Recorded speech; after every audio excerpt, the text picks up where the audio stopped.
tampouco fracassamos sozinhas.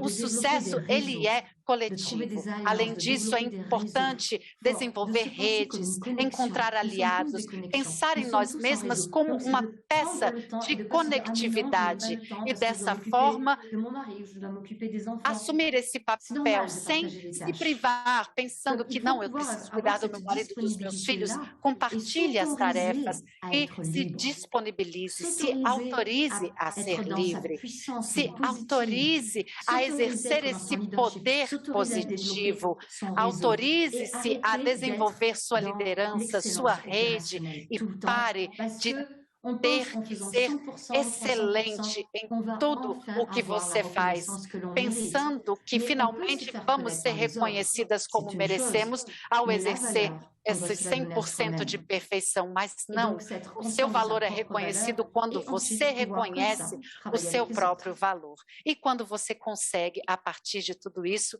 exercer a sua liderança junto aos demais. Gisele, muito obrigada. Infelizmente, nosso tempo acabou. Eu te agradeço pelo conhecimento que você compartilhou conosco e pela participação no programa. E o Cidadania Mulher termina aqui. Este programa é o nosso espaço para discutir equidade de gênero. Ele já está no nosso canal no YouTube e, se você gostou, curta, compartilhe com outras mulheres e aproveita para nos seguir e ficar atualizada sobre os debates do Senado. Até a próxima!